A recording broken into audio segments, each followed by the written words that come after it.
नमः संस्कृताय संस्कृत वीणा क्लासेस में विद्यार्थियों के लिए स्वागत है। इस वीडियो में हम केवल समास पढ़ेंगे। पहले केवल समास की परिभाषा क्या है और किसका उदाहरण देखेंगे, किस तरह से इसकी व्याख्या दी हुई है। तो आगे है पहले समर्थ पदविद, इसके विषय में पढ़ेंगे। पहले तो पद संबंधी यो विदिश समर्थाश्रितो बोध्यः। पद संबंधी,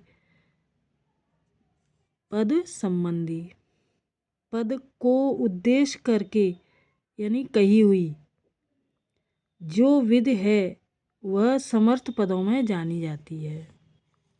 स माने वह, समर्थ, आश्रितो पदों में बोध्य माने जानी जाती है। संस्कृत में पद शब्द पारिभाषिक है। सुबंत और तिङंत के साथ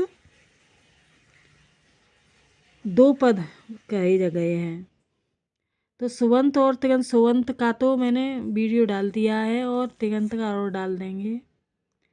तो समास विध सुबंतों को कही गई है, अतः यह विध पद विध है। समास समर्थ पदों का ही होता है। समर्थ पद वे कहलाते हैं जो परस्पर अन्वित होते हैं, अर्थात परस्पर मिलकर अर्थ बोध कराने का समर्थ रखते हैं। यहाँ पदों में यह समर्थ नहीं होता, समास आदि नहीं होते। जैसे कि यहाँ देख सकते हैं, भार्या राज्ञः पुरुषो देवदत्तस्य। यहाँ राज्ञ और पुरुष परस्पर समन्वित नहीं है, अतः इनका समास नहीं होता। आगे है प्राग डारात् समासः। कडारा कर्मधारये इत्यतः प्राग समास इत्यादि क्रियते।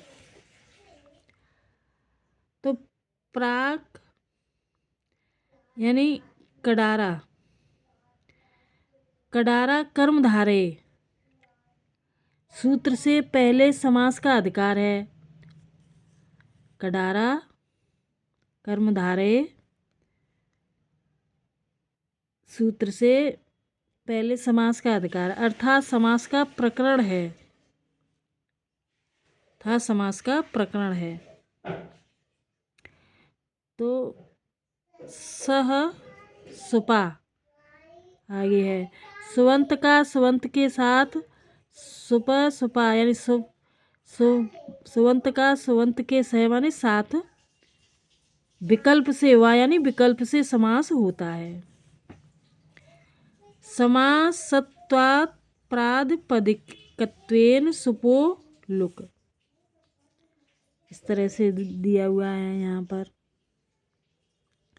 तो समास हो जाने से प्रातिपदिक संज्ञा हो जाती है, प्रातिपदिक संज्ञा हो जाती है। कृत तद्धित समासाश्च, इस सूत्र से और प्रातिपदिक संज्ञा हो जाने से सुप आदि विभक्ति का लोप हो जाता है, लोप यानी लोप हो जाता है। परार्था विधानम वृत्ति, अन्य अर्थ की प्रतीत करना वृत्त कहलाता है।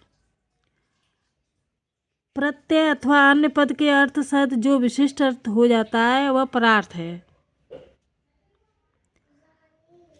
कृद्धित समास सही एक शेष सनादंत धातु रूपा पंच वृत्तय। कृत तद्धित समास एक शेष और सनादंत धात रूप 5 प्रकार से,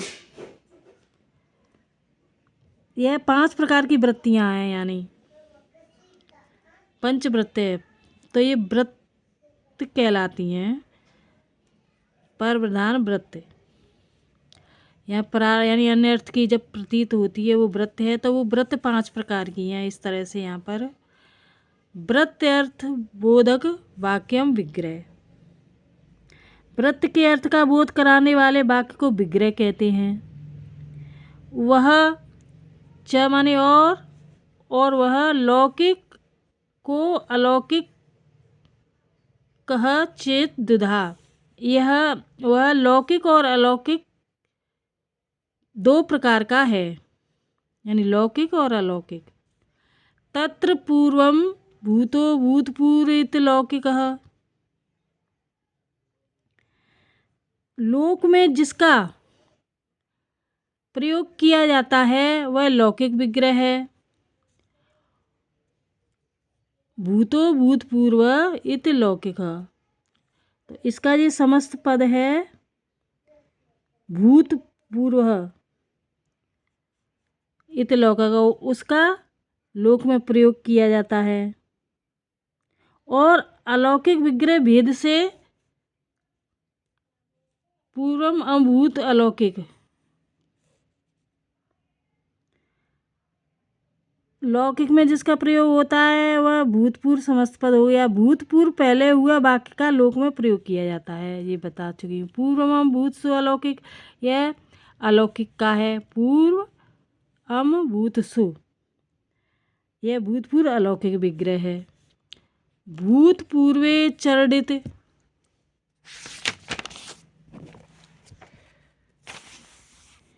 निर्देशाद भूत शब्दस्य पूर्व निपात, तो भूतपूर्वे चरट जो ये सूत्र है, ये यहाँ पाणिनि सूत्र के निर्देश से भूत शब्द को पहले रखा जाता है यहाँ पर। तो अलौकिक का तो व्याकरण के नियमानुसार प्रयोग किया जाता है।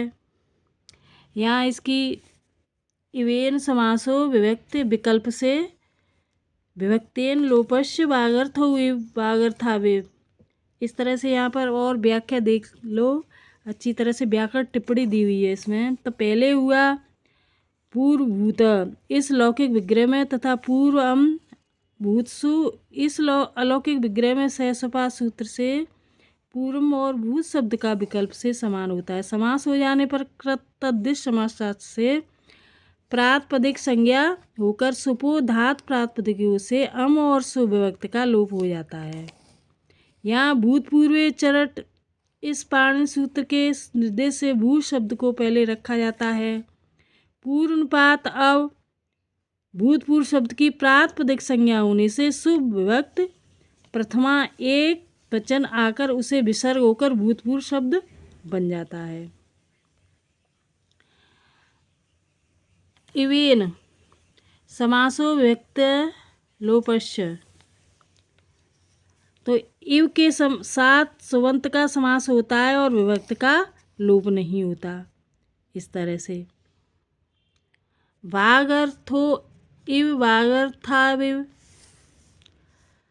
वागर्थो इव इस लौकिक विग्रह में तथा वागर्थ और इव इस अलौकिक विग्रह में।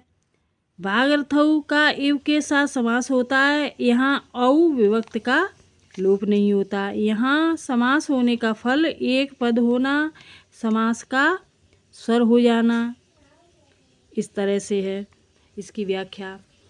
तो ये केवल समास यहाँ पर समाप्त हो जाता है। आगे वीडियो में हम अव्ययी भाव देखते हैं समास। ये वीडियो यहीं समाप्त है। वीडियो को लाइक करना, सब्सक्राइब करना, शेयर करना। धन्यवाद।